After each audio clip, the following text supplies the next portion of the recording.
তার টিআরপি, আর আমি তার বিরোধিতা করে সেই টিআরপিটাকেই বাড়াচ্ছি। আমি এটা বলতে ভয় পাচ্ছি যে ভারতবর্ষের পয়লা নম্বর চোর হচ্ছে নরেন্দ্র মোদী এবং অমিত শাহ।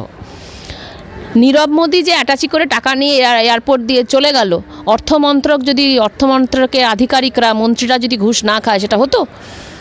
নরেন্দ্র মোদী শ্রমিকের ওপর অত্যাচার করছে, নরেন্দ্র মোদী কৃষকের ওপর অত্যাচার করছে, কিন্তু লোকটা সৎ।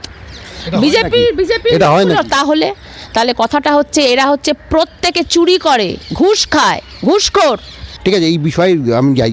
সিপিএমের অনেক কর্মী বলে যে আমাদের বাড়ি ঘরদোর ভেঙে দেওয়া হয়েছে, রাস্তায় বেরোতে পারছি না, গ্রামাঞ্চলে গেলে পুকুরে বিষ দিয়ে দেওয়া হচ্ছে, এত অত্যাচার পরেও সীতারাম ইয়েচুরি যাই বলুক না কেন, ইন্ডিয়া জোট কী করে মানবো? মানে এরা কি করে তাদের পার্টি অফিসে জ্যোতি বসুর ছবি টাঙায় আমি ভাবতে পারি না। যে জ্যোতি বসু কংগ্রেসের আমলে এত অত্যাচার সয়েছেন, যে জ্যোতি বসু শুধু নয়, কংগ্রেসে সিপিএম এবং সমস্ত কমিউনিস্টরা তারা কংগ্রেসের আমলে মানে তলায় ছিলেন, মারা গেছেন, আন্ডারগ্রাউন্ডে ছিলেন, জেলে ছিলেন, তারা যখন একসঙ্গে কংগ্রেসের সঙ্গে জোটবদ্ধ হচ্ছেন, সঠিকভাবেই হচ্ছেন যে বিজেপিকে আটকাতে হবে, সভা করবেন। এবার সেই জনসভায় অধীর চৌধুরী নিশ্চয়ই বক্তব্য রাখবেন। এবার অধীর চৌধুরী উঠে বলতে শুরু করলেন যে মমতা হচ্ছে আরএসএসের বি টিম। তাহলে কিন্তু এই যাত্রাটা বাস্তবত ফেল করবে। তার মানে এই যাত্রাটাকে যদি সাকসেসফুল হতে হয়, পশ্চিমবঙ্গে যখন যাত্রা হচ্ছে তাদের লিখিতভাবে চিঠি দিয়ে মমতা ব্যানার্জিকে আমন্ত্রণ করতে হবে, যখন উত্তরপ্রদেশে ঢুকবে চিঠি দিয়ে লিখিতভাবে অখিলেশকে আমন্ত্রণ করতে হবে।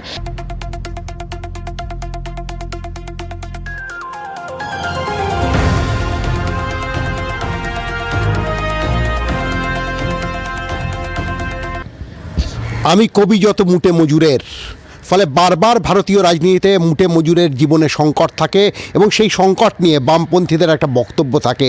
সেই বামপন্থী রাজনীতির একটা অংশ হিসেবে আজকে বর্ণালী মুখার্জির সঙ্গে আমরা কথা বলবো।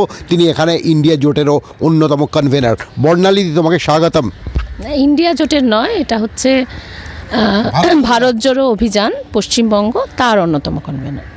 ফলে বর্ণালীদি, প্রথমে একটা কথা বলবো যে এই মুহূর্তে আমরা দেখছি যে আমরা কয়েক ঘন্টা আগেই দেখলাম ব্রিগেডে একটা বিরাট সমাবেশ হলো, যে সমাবেশে মীনাক্ষী মুখার্জি বক্তব্য রাখলেন এবং সেখানে দাঁড়িয়ে ইকুয়ালি বিজেপি এবং তৃণমূল দুজনকেই হারানোর ডাক দেওয়া হলো। তারা বললেন দেশ এবং রাজ্যকে রক্ষা করার লাইন। এই সমগ্র বিষয়টাকে পলিটিক্যালি তুমি কিভাবে দেখছো?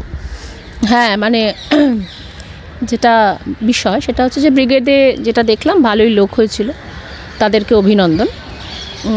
এবার যেটা বিষয় সেটা হচ্ছে যে তারা এখানে ব্রিগেডে যেটা বলেছেন সেটা অন্তত তাদের কেন্দ্রীয় কমিটির যে লিখিত অবস্থান তার বিরোধী। কারণ কেন্দ্রীয় অবস্থান এটা, লিখিত অবস্থান এটা যে equally BJP Trinamool, BJP AAP, BJP Tamil Nadu, BJP Shiv Sena, BJP নবীন পট্টনায়ক, বিজেপি নীতিশ কুমার, ইকুয়ালি বিরোধিতা করার যারা করছে তারা আসলে বিজেপির দালাল, তারা আসলে দেশের শত্রু। তাহলে তাদের কেন্দ্রীয় কমিটির যেটা অবস্থান সেটা হচ্ছে যে বিজেপি এখন একমাত্র শত্রু, বাদবাকিরা হচ্ছে বন্ধু। কম শত্রু না, লেসার ইভিল গ্রেটার ইভিল নয়, বাদবাকিরা হচ্ছে বন্ধু, বন্ধুদের সাথেই জোট হয়। তাহলে ইন্ডিয়া যে জোট সেখানে সবাই বন্ধু, আর দেশের একমাত্র শত্রু হচ্ছে বিজেপিকে, যাকে 100 দিনের মধ্যে হারাতে হবে। এখানে একটা কথা উঠে আসে যেটা মানে বিভিন্ন সময় অনেকে বলে থাকেন যে আমরা দেখি দুর্নীতির প্রশ্নে শুধুমাত্র এই রাজ্য সরকারগুলো বা আঞ্চলিক দলগুলো টার্গেটেড হয়ে যায় এবং মোদী সরকার সম্পর্কে বলা হয় যে তারা হচ্ছে সাম্প্রদায়িক অথবা ফ্যাসিস্ট, যেন তাদের গায়ে দুর্নীতির আঁচড়টা লাগে না। এই ব্যাপারটা কি? এটা কি এক ধরনের অদ্ভুত উত্তরাধুনিক রাজনীতি যে দুর্নীতিগ্রস্ত হচ্ছে এই দলগুলো আর মোদী হচ্ছে সাম্প্রদায়িক? একদম ঠিক কথা বলেছ। এই কথাটা উঠে আসা দরকার। দীর্ঘদিন ধরে লক্ষ্য করছি যে যখনই মোদীর বিরোধিতা উঠছে সবাই আমি শুনি, আমি কংগ্রেসের সভাও শুনি, সিপিএমের সভাও শুনি, আমি দেখি যে মোদী হচ্ছে সাম্প্রদায়িক, মোদী হচ্ছে ফ্যাসিস্ট, আর দুর্নীতিগ্রস্ত হচ্ছে মমতা ব্যানার্জি। আচ্ছা, এই কথাটার মানে কি? এই কথাটা বলে আসলে তারা জানেন, তারা কিন্তু ইচ্ছা করেই কথাটা বলেন, তারা খুব ভালো করে জানেন যে মানুষের কাছে এই দুর্নীতিগ্রস্ত কথাটা বেশি বিপদের। মানুষের কাছে কিন্তু মোদি কিন্তু বলে হ্যাঁ আমি সাম্প্রদায়িক, আমি বেশ করেছি, আমি সাম্প্রদায়িক হয়েছি, কারণ ভারতবর্ষে মুসলমানরা অমুক, মুসলমানরা তমুক, হিন্দুদের ওপর তারা খুব অত্যাচার করেছে হাজার হাজার বছর ধরে, অতএব আমি হিন্দু সম্প্রদায়ের প্রতিনিধি। আমি ফ্যাসিস্ট, মানে ফ্যাসিস্ট শব্দটা ব্যবহার না করলেও সে বলে যে আমি কি লৌহ পুরুষ, আমি মর্যাদা পুরুষোত্তম। তার মানে কি? তার মানে হচ্ছে যে যারা আমার সম্প্রদায়ের কথা শুনবে না আমি তাদেরকে দোলে পিষে হত্যা করে দেবো। এই হচ্ছে তার নিজের সম্পর্কে, তার নিজের কি বলে তোমাদের টিআরপি, বুলডোজার বাবাও তার মধ্যে, এটা হচ্ছে তার টিআরপি। আর আমি তার বিরোধিতা করে সেই টিআরপিটাকেই বাড়াচ্ছি। আমি এটা বলতে ভয় পাচ্ছি যে ভারতবর্ষের পয়লা নম্বর চোর হচ্ছে নরেন্দ্র মোদী এবং অমিত শাহ। নীরব মোদী যে অ্যাটাচি করে টাকা নিয়ে এয়ারপোর্ট দিয়ে চলে গেল, অর্থমন্ত্রকের আধিকারিকরা, মন্ত্রীরা যদি ঘুষ না খায় সেটা হতো?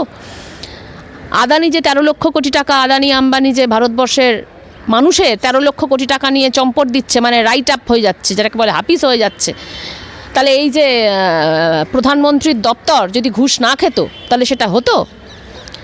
ওই যে ক্যাগ রিপোর্ট দিল, সেটা হচ্ছে প্রতিরক্ষা দপ্তর 6.5 লক্ষ কোটি টাকার একটা, মানে ভারতবর্ষের অন্যতম, এত বড় দুর্নীতি প্রায় হয়নি। তাহলে অমিত শাহর দপ্তর যদি ঘুষ না খেত, অমিত শাহ নিজে কি সবাই ঘুষ খাচ্ছে সেখানে তিনি বসে মুড়ি খাচ্ছেন?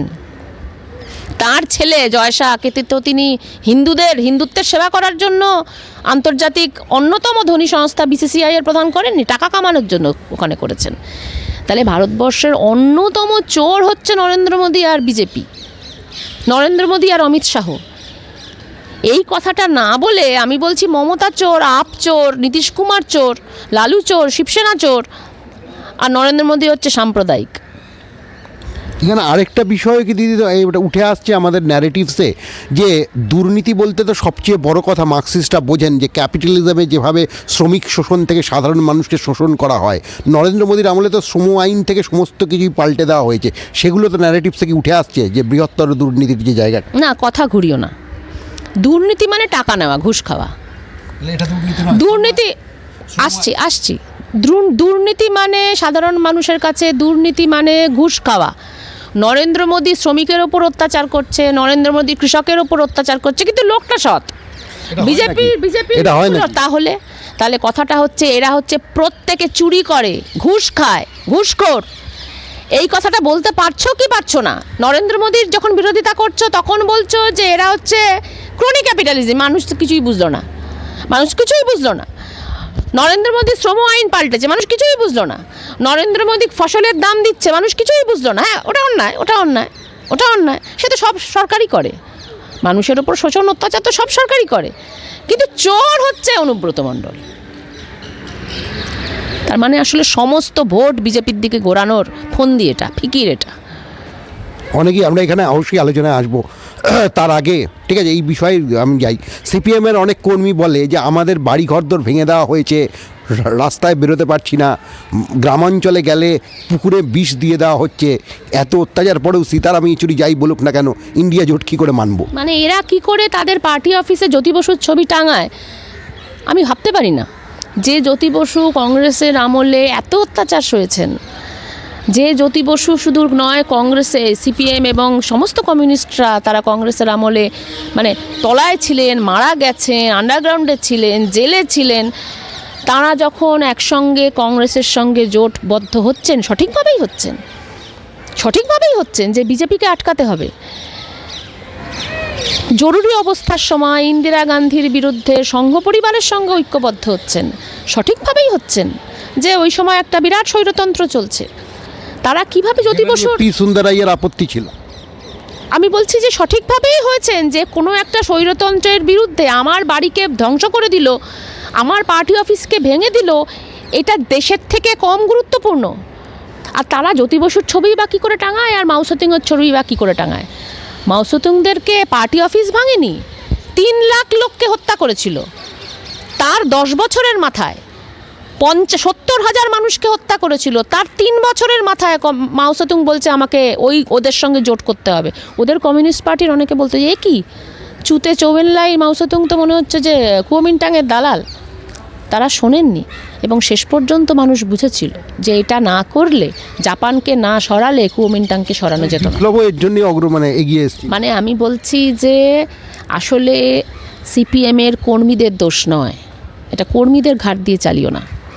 নেতারা যদি ক্যাটাগরিক্যালি নির্দিষ্টভাবে বলতে পারতো যে জ্যোতি বসু মাও সেতুংয়ের লাইন নিয়েই আমরা চলি, অর্থাৎ এই মুহূর্তে ভারতবর্ষে নরেন্দ্র মোদী চোর, অমিত শাহ চোর, ওরা 10,000 কোটি টাকা চুরি করে, আদানি চুরি করে 10 লক্ষ কোটি টাকা, তার থেকে নরেন্দ্র মোদী 11,000 কোটি টাকা তার পিএম কেয়ার ফান্ডে নিয়েছে। পিএম কেয়ার ফান্ডে নিয়েছে মানে পার্টিতে চলে গেছে, ওদের পার্টিতে একটা নেতায় চলে। তা নরেন্দ্র মোদী ঠিক করছে ওই 11,000 কোটি টাকা দিয়ে জহরকোট কিনবে, মুখের ক্রিম কিনবে, না উত্তরপ্রদেশের জন্য বুলডোজার কিনবে। নিজেদের পকেটে চলে যাচ্ছে ওই টাকাগুলো। তাহলে ওই টাকাটাকে আমাকে বাঁচাতে হবে তো আগে, না হলে মানুষ রোজগার পাবে কি করে? ওই টাকাগুলো তো আমাকে নিয়ে আসতে হবে ভারতবর্ষের কোষাগারে, নাগপুর থেকে এবং নরেন্দ্র মোদীর বাড়ি থেকে, তাদের সুইস ব্যাংকের অ্যাকাউন্ট থেকে নিয়ে আসতে হবে তো, না হলে ভারতবর্ষের মানুষ চাকরি পাবে কি করে? এখানে একটা বিষয় তুলে ধরা হয় যেটা মমতা বন্দ্যোপাধ্যায় বারবার বলেন, যে তিনি বিজেপির বিরুদ্ধে, কিন্তু আরএসএসের প্রতি তিনি আরএসএসের বিরুদ্ধে নন। আমি তো অনেক দিন চেষ্টা করেছি, আপনি যেমন এখন ধরুন ইউটিউবে আমার সাক্ষাৎকার নিচ্ছেন, আমরা তো বিভিন্ন সেমিনার করি। আমি অনেক দিন চেষ্টা করেছিলাম সত্যপাল মালিককে নিয়ে আসার, কারণ তিনি যখন এই পুলওয়ামা কাণ্ডে নরেন্দ্র মোদীদের যে ভারতবর্ষের সৈনিকদেরকে মৃত্যুমুখে ঠেলে দিয়েছিলেন ইচ্ছাকৃতভাবে ভোট পাওয়ার জন্য কেন? চুরি করার জন্য। এটা আমরা আন্দাজ করছিলাম পুলওয়ামা কাণ্ডের সময়, কিন্তু বলতে পারিনি। কিন্তু সত্যপাল মালিক বলে দিলেন। সত্যপাল মালিক কাশ্মীরের গভর্নর, সত্যপাল মালিক আরএসএসের সদস্য না হলে গভর্নর হতে পারতেন না। আমি জানি না তিনি এখনও আরএসএস সদস্য আছেন কি না, আমার জানার দরকার নেই। আমি সত্যপাল মালিককে নিয়ে আসব যদি আমার সুযোগ হয়। আমার ধারণা আপনিও নিয়ে আসবেন যদি আপনার সুযোগ হয়। এই যে ভদ্রলোক যাকে বামপন্থীরা এবং বিরোধীরা রাষ্ট্রপতিতে ভোট দিলেন, ভদ্রলোকের নাম বলে যশবন্ত সিং, তো তিনি তো আরএসএসের সদস্য। তাকে কি জিজ্ঞাসা করা হয়েছিল আপনি সদস্যপদ প্রত্যাখ্যান করেছেন কিনা? মনে হয় না। তার মানে হচ্ছে যে আরএসএস এবং বিজেপির মধ্যে যে নিজেদের মধ্যে খাওয়াখাইয়ের যে বিরোধ, কে বেশি খাবে? মোদি তুমি একা চুরি করছো, আমরা এতদিন ধরে আরএসএস করছি, আমরা চুরি করবো না, আমাদের দেবে না তুমি একটু? এই যে বিরোধ, এই বিরোধের ফলেই তো এই কথাগুলো সামনে চলে আসছে। সত্যপাল মালিক তো আমার বন্ধু, আমি তো তাকে পাশে বসিয়ে দুটো কফি খাইয়ে আমি তাকে দিয়ে এটা বলাবো যে কথাটা তিনি বলছেন। সত্যপাল মালিক তো এখন নিজে বিপদে, তাকে তো ভয় থাকতে হচ্ছে। প্রমোদ মহাজন তো মারা গেলেন, কেন মারা গেলেন আমরা জানি না।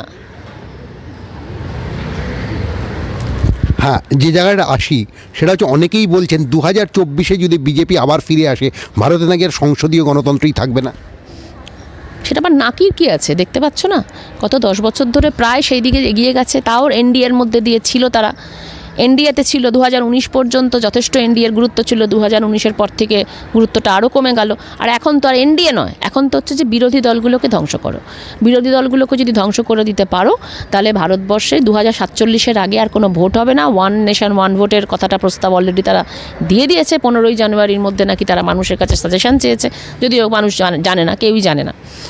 তার মানে ওয়ান নেশন ওয়ান ভোট, একটা ভোট হবে এবং সেটা 2047 সালে, এবং তার আগে পর্যন্ত তারা ইচ্ছামতো ভারতবর্ষকে যুদ্ধক্ষেত্রে ঠেলে দেবে। মানুষের কাজ নেই, বেকারদেরকে বলবে যে যাও যুদ্ধক্ষেত্রে যাও, যুদ্ধ করে কিছু পয়সা রোজগার করে নিয়ে চলে এসো। অস্ত্র ব্যবসা করবে আরএসএস, তার থেকে কাটমানি খাবে নরেন্দ্র মোদী এবং তার যারা উত্তরসূরি আসবেন তারা। এখানে একটা মজার ব্যাপার আছে। ধরা যাক এই গত 5 রাজ্যের নির্বাচনে আমরা দেখলাম যে ইন্ডিয়া জোট বিরোধী দলগুলোর কাছেও তো একটা স্ট্র্যাটেজিক বিষয়। যখন 5 রাজ্যের নির্বাচন এলো, কংগ্রেসের সম্পর্কে অভিযোগ হলো যে কংগ্রেস নিজে ওই রাজ্যগুলোতে জেতার ব্যাপারে এত আত্মবিশ্বাসী যে ইন্ডিয়া জোট নিয়ে সে ভাবিত নয়। পশ্চিমবঙ্গে এখনও আমরা ইন্ডিয়া জোটের স্পষ্ট কোনো ছবি পাচ্ছি না। তাহলে বিরোধী দলগুলোই তো ইন্ডিয়া জোট নিয়ে ইন্টারেস্টেড নয়, কি মনে হয় তোমার? না, দেখো, মানুষ এগুলো জানে। মানুষ যদি দেখে সেটা যে পশ্চিমবঙ্গে ইন্ডিয়া জোট হচ্ছে না, তাহলে স্বাভাবিকভাবেই তারা তৃণমূল কংগ্রেসকে দেবে। যদি মানুষ দেখে সেটা হচ্ছে যে উত্তরপ্রদেশে ইন্ডিয়া জোট হচ্ছে না, তারা স্বাভাবিকভাবেই অখিলেশকে দেবে। ফলত ভাবতে হবে কিন্তু দলগুলোকে, এই 3টে রাজ্যে কিন্তু বিজেপি জেতেনি, হেরেছে কংগ্রেস। যেমন ধরো রাজস্থানে দুটো কেন্দ্র সিপিএম চেয়েছিল, কংগ্রেস তাদের দেয়নি। এবার সিপিএম এখানে যদিও বলে কথাটা যে মমতা কেন গোয়ায় ক্যান্ডিডেট দিচ্ছে, কেন অমুক জায়গায় দিচ্ছে, তার তো আসলে এই ক্যান্ডিডেটগুলো দিয়ে তারা বিজেপির বি টিম হয়ে কাজ করছে। তো রাজস্থানে কংগ্রেস তাদের দিল না, অন্যায় করেছে কংগ্রেস, তা তোমরা কেন ক্যান্ডিডেট দিলে? এবং ওই ক্যান্ডিডেটটা দেওয়ার ফলে তো বিজেপি জিতে গেল। এই তিনটে রাজ্যে বিজেপি বহু আসনে 500, 800, 1000 ভোটে জিতেছে। তাহলে ইন্ডিয়া জিতটা যদি হতো, সিপিএম এর ক্যান্ডিডেট দেওয়ার জন্য জিতেছে? না না, মূলত দায়টা তো কংগ্রেসের, কংগ্রেসকে তো বুঝতে হবে যে আমি এখানে অধীর চৌধুরীকেও তোমাকে নিয়ন্ত্রণ করতে হবে। এবং এই যে আমার ধারণা তারা একটা শিক্ষা পেলেন, এই তিনটে রাজ্য থেকে। ইন্ডিয়া জোটটার যে ভোট ভাগাভাগি, ভোট শেয়ার, সেটা তারা খুব দ্রুত করবেন। যদি না করতে পারেন, যদি আসন রফা তারা না করতে পারেন, তাহলে মানুষ যে শক্তিশালী তাকেই ভোটটা দেবে। ভারত জোড়ো যাত্রা নিয়ে তোমাদের কি পরিকল্পনা আছে? এই যাত্রাটাকে আরও বেশি জনগণের কাছে নিয়ে যাওয়ার জন্য তোমাদের কি পরিকল্পনা আছে? কেননা গতবার আমরা পার্টিকুলারলি দেখেছিলাম বাংলার মিডিয়া এবং ভারতের মিডিয়া ভারত জোড়ো যাত্রা নিয়ে খুব একটা কথা বলেনি। না, কংগ্রেস তো একটা ন্যায় যাত্রা শুরু করছে 14 তারিখ থেকে, যেটা মণিপুর থেকে গুজরাট এদিকে যাচ্ছে। তো বিষয়টা হচ্ছে যে আমার যেটা মনে হয় সেটা হচ্ছে যে এটা দলীয় যাত্রা, তাদের কোনো দল এই সিদ্ধান্ত নিতেই পারে, সে ব্যাপারে আমি হস্তক্ষেপ করতে পারি না। কিন্তু কথাটা হচ্ছে যে এই ন্যায়যাত্রা যখন রাজ্যগুলো দিয়ে ঢুকবে, ধরা যাক পশ্চিমবঙ্গে ঢুকলো, তাহলে তারা একটা জনসভা করবেন। এবার সেই জনসভায় অধীর চৌধুরী নিশ্চয়ই বক্তব্য রাখবেন। এবার অধীর চৌধুরী উঠে বলতে শুরু করলেন যে মমতা হচ্ছে আরএসএসের বি টিম, তাহলে কিন্তু এই যাত্রাটা বাস্তবত ফেল করবে। তার মানে এই যাত্রাটাকে যদি সাকসেসফুল হতে হয়, পশ্চিমবঙ্গে যখন যাত্রা হচ্ছে তাদের লিখিতভাবে চিঠি দিয়ে মমতা ব্যানার্জিকে আমন্ত্রণ করতে হবে, যখন উত্তরপ্রদেশে ঢুকবে চিঠি দিয়ে লিখিতভাবে অখিলেশকে আমন্ত্রণ করতে হবে। একমাত্র তা হলেই কিন্তু মানুষের কাছে পৌঁছাতে গেলে কিন্তু বিরোধী দলগুলোকে ঐক্যবদ্ধ হতে হবে। ডিরেক্টলি মানুষের কাছে কিন্তু পৌঁছানো যায় না, কারণ মানুষ কিন্তু কোনো না কোনো দলের সমর্থক, এটা বুঝতে হবে। এখানে একটা ইন্টারেস্টিং কথা উঠে আসছে, এই যে বিভিন্ন আঞ্চলিক শক্তিগুলো, তৃণমূল বলুন বা অন্যান্য দলগুলো বলুন, তাদের যে একটা ভয়ঙ্কর অপশাসন রয়েছে, সেটাকে কি বিজেপিকে একটা জমি তৈরি করে দিচ্ছে না? সবসময় দেয়, সেটা তো সবসময় দেয়। সেই জন্যই তো তোমার আমার কংগ্রেস এবং বিভিন্ন যে বিরোধী দলগুলো আছে তাদের এখানে তো রোলটা এটাই যে 2024 সালে যদি বিজেপিকে সবাই মিলে একসঙ্গে হারিয়ে দিতে পারে, তাহলে কিন্তু ভারতবর্ষ আর 2014 সালের আগের ভারতবর্ষে ফিরবে না, নতুন একটা ভারতবর্ষ হবে। অনেক প্রশ্ন কিন্তু চলে এসেছে। রাহুল গান্ধী নিজেই বলছেন যে না, বিশ্বায়নটা ঠিক হয়নি।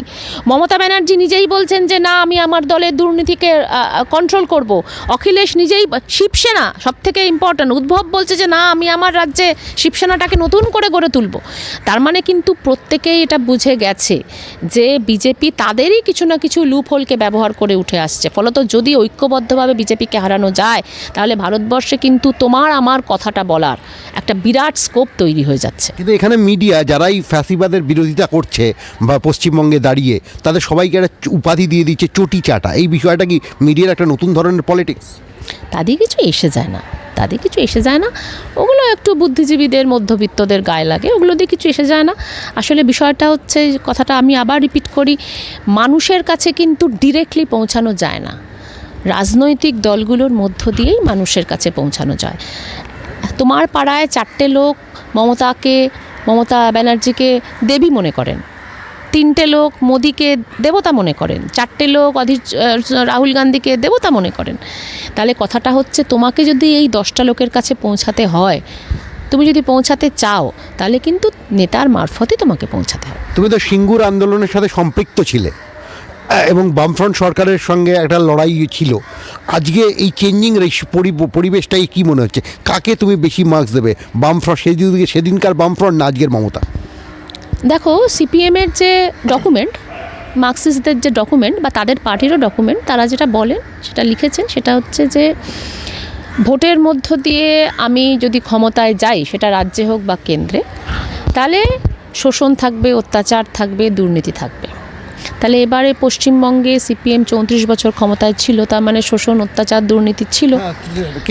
কেরালাতেও এখন দুর্নীতি আছে না, আমি তা বলছি না, আমি তত্ত্বের কথাটা বলছি, আমি বাস্তবটা নিয়ে কথা বলছি না। আমি বলছি তারা এটা ঘোষণা করেন যে ভোটের মধ্য দিয়ে ক্ষমতায় গেলে শোষণ, অত্যাচার, দুর্নীতি থাকবে। তাহলে এবারে তারা ক্ষমতায় 34 বছর ছিলেন, তার মানে শোষণ, অত্যাচার, দুর্নীতি ছিল। মমতা ব্যানার্জি আছে, শোষণ, অত্যাচার, দুর্নীতি আছে। কিন্তু মোদি যদি 2024 সালে ফিরে আসে, তাহলে কিন্তু শোষণ, অত্যাচার, দুর্নীতি শুধু নয়, সেটা কিন্তু যুদ্ধের রূপ নেবে। তুমি আমি হয়তো না খেয়ে থাকার লোক দেখেছি, কিন্তু প্রতি মুহূর্তে মাথার ওপর বোমা পড়তে কিন্তু দেখিনি। এই যে নিশ্চিন্তে বসে আছি, বেরিয়ে গিয়ে হেঁটে গিয়ে তুমি অটোটা ধরবে নাকি হেঁটে চলে যাবে মেট্রো পর্যন্ত, তোমার পকেটের অবস্থা আমি জানি না। হয়তো তুমি ভাবছো যে না, আর 15 টাকা খরচ করবো না, কিন্তু যেতে যেতে মাথার উপরে একটা বোমা পড়লো। সেই পরিস্থিতি কিন্তু ভারতবর্ষ দেখেনি। সেই পরিস্থিতির দিকে কিন্তু মোদি ঠেলছে। বেকারদের কিন্তু বলছে, ইসরায়েল থেকে বলা হচ্ছে মোদিকে, সেটা হচ্ছে যে তোমার দেশ থেকে 50,000 লোক আমার এখানে পাঠাও। তাহলে এই যে যুদ্ধক্ষেত্র হচ্ছে তাদের ব্যবসার অন্যতম জায়গা। আরএসএস হচ্ছে অস্ত্র পাচারকারী একটা দল। আদানি হচ্ছে সমস্ত বন্দরগুলো কেন কিনে রেখেছে, কিসের জন্য? তার বন্দরে এত লোভ কিসের? হেরোইনটা তো ধরা পড়ে গেছে মুন্দ্রা বন্দর থেকে। তার মানে গোটা উপমহাদেশ, গোটা পৃথিবীতে একটা যুদ্ধবাজ পুঁজিবাদ নতুন করে জন্ম নিচ্ছে, ওয়ার ক্যাপিটালিজম বিরাট করে জন্ম নিচ্ছে। আমি এত শক্ত কথা বলছি না, আমি বলছি চারিদিকে যুদ্ধবাজ ভোটহীন ব্যবস্থা তৈরি হচ্ছে, এবং এই যুদ্ধবাদ ব্যবস্থাটার অন্যতম প্রতিভা হচ্ছে কিন্তু নরেন্দ্র মোদী। ভারতবর্ষকে যুদ্ধের দিকে ঠেলে দেবে। আচ্ছা, আমরা একটা জিনিস এখানে বোঝার চেষ্টা করি। তুমি সিঙ্গুর নন্দীগ্রামের সময় বুদ্ধিজীবীদের একটা রোল দেখেছিলে, যে বুদ্ধিজীবীরা ভয়ঙ্করভাবে কিন্তু মানে বিরোধিতা করেছিল সেখানকার সরকারের। আজকে কি বুদ্ধিজীবীরা সেই অর্থে ব্যাপক বিরোধিতা করছে? এই এটা তো বুদ্ধিজীবীদের দোষ নয়, তুমি ডিফারেন্সটা বুঝতে পারছো না। সেটা হচ্ছে যে কংগ্রেসের আমলে বুদ্ধিজীবীরা বিরোধিতা করেছে, সিপিএমের আমলে বিরোধিতা করেছে, সমস্ত দল, দক্ষিণপন্থী বামপন্থী ভারতবর্ষের যত দল আছে, বুদ্ধিজীবীরা, সাধারণ মানুষ বিরোধিতা করেছে। এখন বুদ্ধিজীবীরা বাদ দাও, মহামান্য বিচারপতিরা পর্যন্ত বিরোধিতা করতে ভয় পাচ্ছে। চন্দ্রচূড়ের ওপর আমাদের আস্থা ছিল, আমরা দেখছি আদানির যে কেসটা আবার 3 মাস তিনি পিছিয়ে দিলেন। কেন? বুদ্ধিজীবীদের বাদ দাও, তাদের তো মানে মানে সেই অর্থে কোনো স্টেক নেই। কিন্তু সাক্ষী মালিকরা তো রাস্তায়। আমি বলছি তাদের তো সেই অর্থে স্টেক নেই, সাক্ষী মালিক রাস্তায়, কিন্তু তুমি বুদ্ধিজীবীদের গালাগাল দিচ্ছ। কিন্তু কথাটা হচ্ছে সিজে না, আমি বলছি মানে হতাশ হচ্ছ বা বুদ্ধিজীবীদেরকে প্রশ্ন করছো, কিন্তু এই যে ধরো CJI, chief justice of India, তার তো কিচ্ছু দরকার নেই, তার তো কিছু পাওয়ার নেই, তাহলে তিনি ভয় পিছিয়ে দিচ্ছেন এই 3 মাস কেসটা। তাহলে একেবারে যাদের হাতে ক্ষমতা তারা পর্যন্ত ভয় পাচ্ছে, বুদ্ধিজীবীরা তো কোন ছাড়? সেই জন্যই তো মোদিকে সরাতে হবে, যাতে বুদ্ধিজীবীরাও কথা বলতে পারে, সিজিআইও কথা বলতে পারে, সাক্ষী মালিকও কথা বলতে পারে। সবাই তো আর সাক্ষী মালিকের মতো সাহসী নয়।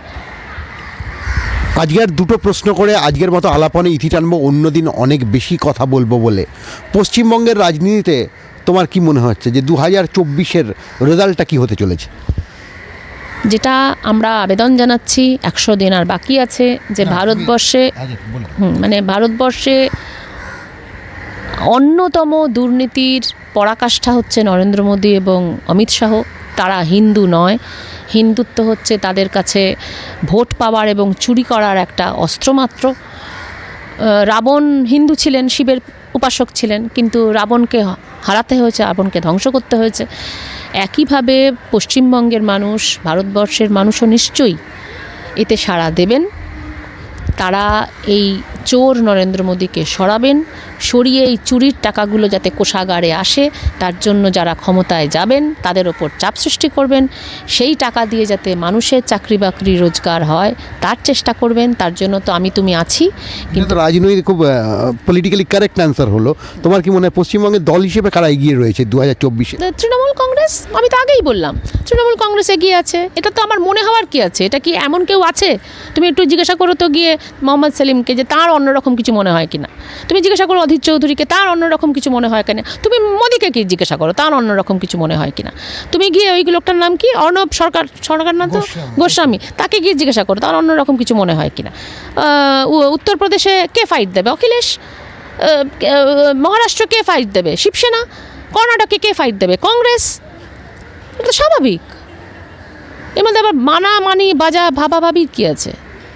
কিন্তু বামপন্থীদের যে উত্থান আজকে যে ঘটছে সেটা কি? বামপন্থীরা যদি আজকে এই জোটটাতে সবচেয়ে অন্যতম অগ্রসর ভূমিকা নিতে পারতো, এখনও সময় আছে। কিন্তু বামপন্থীদের আমরা জানি তাদের লোভ থাকার কথা নয়।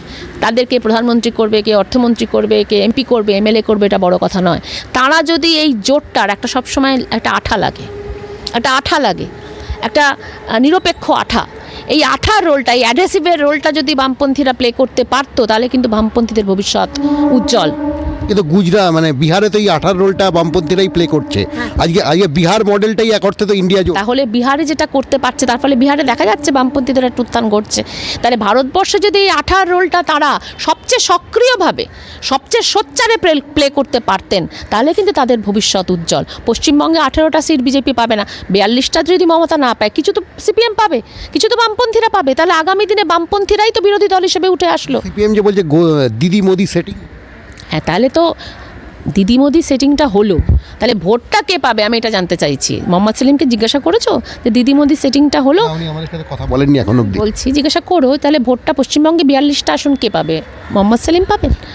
সেটা যদি না পান, যদি এরকম হয় সেটা হচ্ছে যে নরেন্দ্র মোদী অনুব্রত মণ্ডলকে ধরছে, নরেন্দ্র মোদী কেজরিওয়ালকে ধরছে, নরেন্দ্র মোদী বালাজি সেন্থিলকে ধরছে, নরেন্দ্র মোদী সিসোদিয়াকে ধরছে, নরেন্দ্র মোদী সঞ্জয় সিংকে ধরছে, নরেন্দ্র মোদী চন্দ্রবাবু নাইডুকে জেলে পুরে রেখেছে, নরেন্দ্র মোদী বাঘেলাকে ধরছে, নরেন্দ্র মোদী সোনিয়া গান্ধীকে ধরছে, সবার সাথে সবার সেটিং।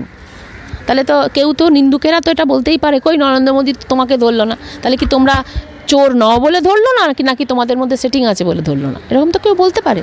এখন ওই প্রশ্নটা ওগুলো নয়, আমি চোর তাই আমি চোর নই তাই আমাকে ধরেনি, আবার কেউ বলবে না তোমাদের মধ্যে সেটিং আছে তাই তোমাদের ধরেনি। প্রশ্নটা ওটা না, প্রশ্নটা হচ্ছে এটা, সেটা হচ্ছে যে ঐক্যবদ্ধভাবে যদি সবাই সোচ্চারে ব্রিগেডে যদি ওই 100টা কথার মধ্যে 99.999টা কথা এটা থাকতো যে আমরা বিজেপির বিরোধী, এটা নয়, বিরোধিতা নিয়ে কিছু এসে যায় না।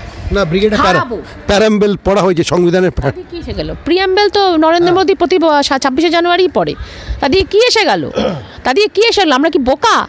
100 দিনের মধ্যে বিজেপিকে হারাতে হবে এই কথাটা, আর আমি বিজেপির বিরোধী, দুটোর মধ্যে আকাশ পাতাল তফাৎ। বিজেপি সাম্প্রদায়িক আর বিজেপি চোর, এই দুটোর মধ্যে আকাশ পাতাল তফাৎ। যারা বিজেপির দালাল তারা বিজেপিকে চোর বলে না, শুধু সাম্প্রদায়িক বলে। যারা বিজেপির দালাল তারা বিজেপিকে হারাবো আগামী 100 দিনের মধ্যে এটা বলে না, বলে আমরা বিজেপি বিরোধী। তোমার একটা মানে মার্কসিজমকে নিয়ে আলোচনা করতে গিয়ে আলো ফুরিয়ে আসছে।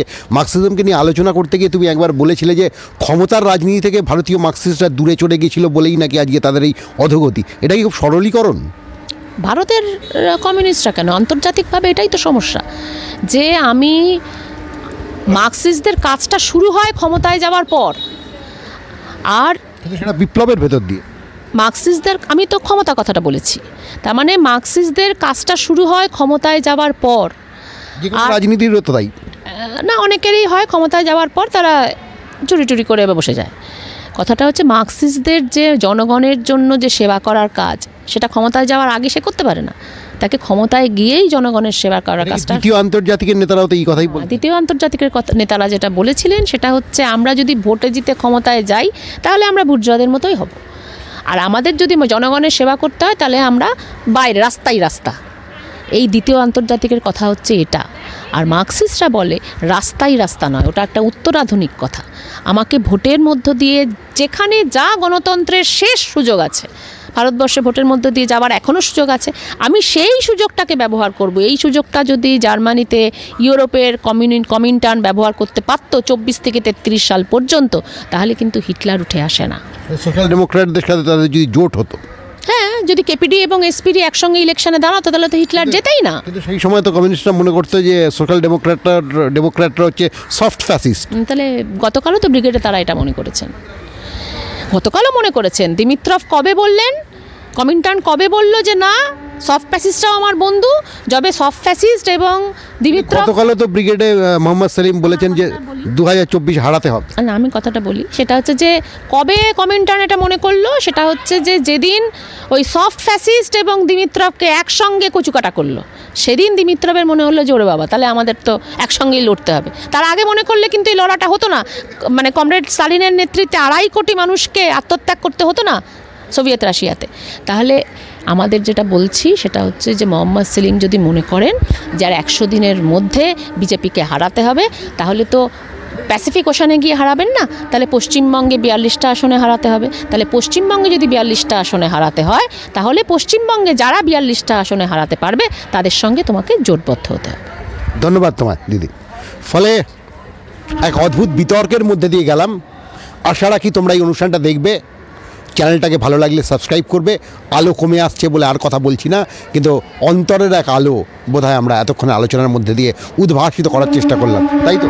হ্যাঁ হ্যাঁ হ্যাঁ, একটাই কথা, সেটা হচ্ছে যে নরেন্দ্র মোদী রাবণ, এই রাবণকে ভারতবর্ষের হিন্দু মানুষও পরাজিত করবে, এটা আমরা আশা করি।